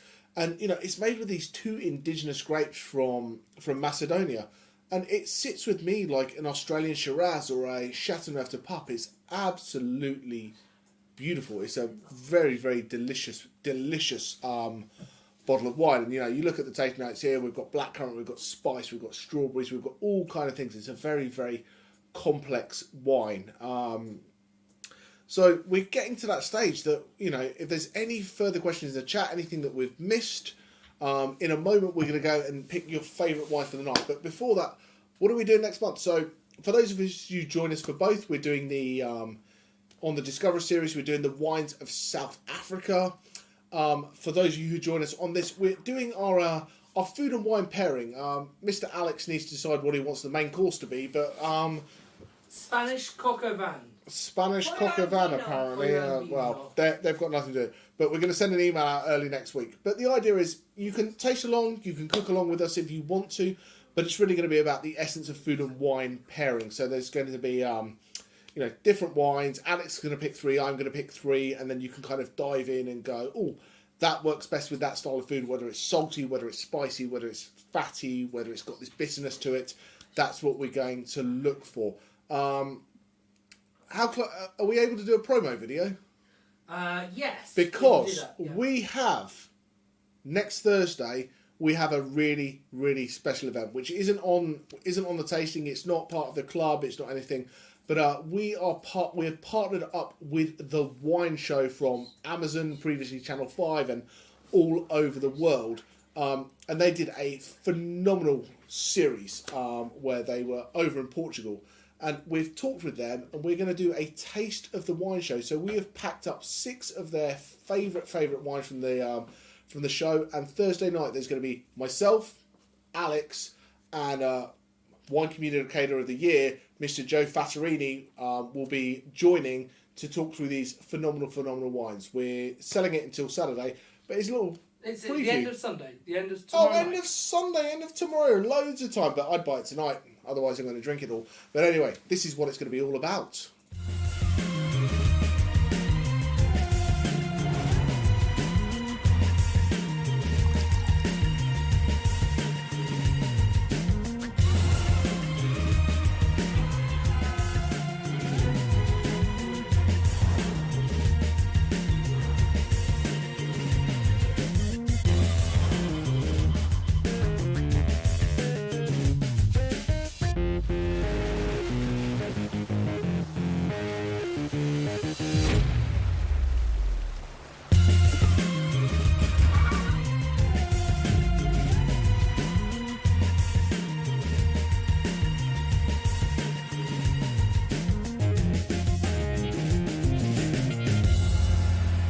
Welcome to the wine show. Thanks. Bonjour. So that is bonjour. That's not very Eastern European, is it? No, it didn't work very well. So if Alex has got this all sorted, we should He be. hasn't. No, he hasn't. So I'm here. So he's going to try and put a poll up. So, but my first question I'm going to ask, and you can put it in the chat if he can't organise his joy over there, is your favourite white wine of the night. And that would be either the Pukari Pinot Grigio, the Rkatsiteli from Georgia, or my favourite, I shouldn't be dragging anyone into favourites, but the Rebula from Slovenia. So we can pop that in the chat. If you can work this new poll thing, that's a different thing. When I say new poll thing, there's no wines from Poland, so no Jenny, poll can things. you just say that all the wines will be available for sale very shortly? Absolutely. So all the wines we've had to play because all of these are relatively unique. So we've Relatively unique. Leave me alone. He's talking over there. But there's certain things that there's minimal stock on. So we're just waiting to hear from our suppliers about exactly how much wine we can get of each one. So the The wines will be up for sale very, very shortly, but we don't want to put it all up and you can buy it and then have to disappoint people that the wine is not available. So pop in your favourite white wine. Actually, put in your favourite orange wine. What was your favourite orange wine of this evening? Because mine was definitely the Romanian one. But no, are there any final questions? Is there anything that I've missed? Anything you must know? Anything that's really important, apart from how bad Alex's shirt is? It's no worse than normal, to be fair, Yes. is it? Yeah, Really good question. of course. We got a good So, question. Fantastic. What is from I think it's Serene. What is the difference between aging in the bottle and decanting? So, Good question. aging in the bottle is you have more time with that. So if you age something for 10 years, it will develop slowly, and the tannins will get longer, and then they will dissolve again. It's a long, complicated process. That starts forming sediment as well, doesn't Yeah, it? absolutely. Decanting adds oxygen, but so decanting is very, very fast aging. Basically, you don't get the complexity from oxidative aging as you do from bottle aging. So if you've got a wine that's a little bit too young, a decant can help it out, and it will help those developmental flavours and bring more flavours out. But if it's far too young, a decanter's not going to help you. You need to have that bottle age if you've got an older style of wine. And if you've got those big boy wines that have got, sorry, that's probably sexist these days, but we shouldn't say that. But if you've got one of those larger styles of wines it's really tannic, Larger style of wine. you know, okay, well, let's use a different one. Austere style of wine, which has got a lot of tannin in it. Then oxygen, which when you decant it, that can help bring that a bit under control. So if you've got a Barolo or a Left Bank Bordeaux that's a bit young... But if you've got a very, very young Barolo or a very, very young Bordeaux that's not ready, It's too... sticking it in a it decant, won't it's not going to fix fix it. No, but even with some of those mature Barolos, you're going to get your best out of it by just giving it a bit more time in that. And there are various guidelines you can look them A up bit of for. air will help most wines. Yeah. It absolutely will. But Especially if it's reductive as well. Like if you've got a white wine that's gone a bit sulphurous and we don't smells of do rotten jargon eggs. here. Hey, if it's sulphurous and smells of rotten eggs, Don't drink then it. give it a good Not swirl always. around. Give it a good swirl around because it might recover. It might blow off. It might blow off, is exactly. the Yeah. technical term. But yeah, did we sort that out, or is everyone just telling me No. their favourites in the chat? Favourites in the chat. The Favourites in the chat. text failed. Favourite wine of the night. Actually, before everyone puts their Got a favourite wines, question. they've started their favourite wines. Can we put the prices up? And then see if people change it. Alex is going to put the prices up. While we... Oh, Alex. Alex Okay. is going to put the prices up. Okay. On the draw. While people are looking at the prices, Elizabeth, I'm so sorry. I missed your question earlier, but she's asked twice now. What would you pair the orange wine with? Ooh. That's an That's a interesting really question. So for me, it's a very much... It's that kind of...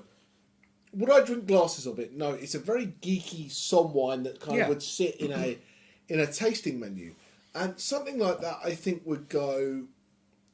I want to try it again now, thinking about the food. Do it then. Yeah, It's right there. It's right there. It's right there on the floor. Don't be sad. Let's do it. There's a spare glass over there as well. For me, it would go with something that you'd probably pair with something sweeter, like in a main course, like this. And I don't know if I'm allowed to say it anymore, but this kind of like with like a foie gras terrine or a chicken liver pate or something like that would go really well. You'd have that richness, but that kind of with this, that kind of like orange peel-esque kind of thing, the acidity. So I think something like a pate or a charcuterie board would be the kind of wine that I'd have with it.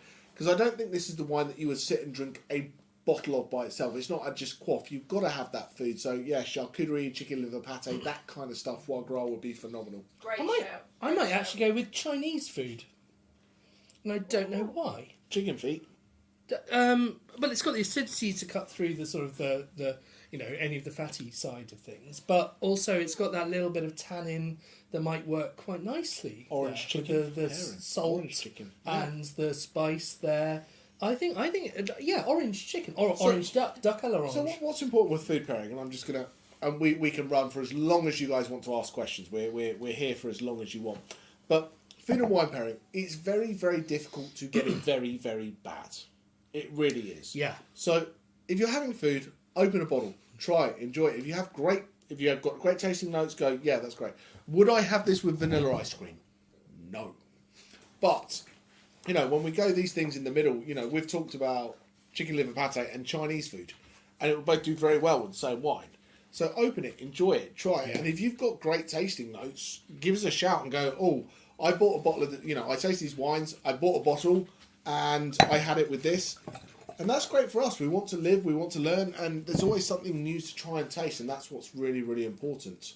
But absolutely drink what you like and eat what you like. That's the primary thing. If someone tells you, This goes with really this, well with steak. you have if to you're a have vegetarian, this with steak. It's no good for you. Or you have to have this with a Bordeaux, and you don't like Bordeaux.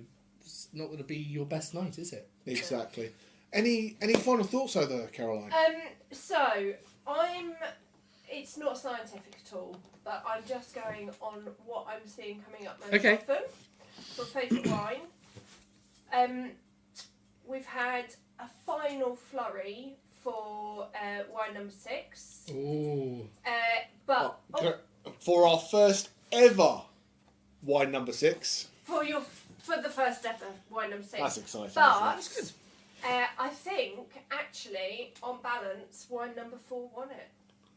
The orange Really? wine. Yeah. Wow. Followed It's the most close- unique. Followed closely The by most wine unique? number. It is, absolutely. Followed by wine The number most 1. rare. That's followed by wine number 1. Yeah. Can I That's tell you, cool, Can I isn't tell you, it? that's phenomenal. 2 things that are cool about that is the interesting wine 1, Yeah. and B, if we were still doing 5 wines, You wouldn't have tried You wouldn't have that. tried that. You wouldn't have tried that. And Happy actually, times. I think Perdita sums it up perfectly for probably quite a few people. 6 was the best, 4 was the most novel.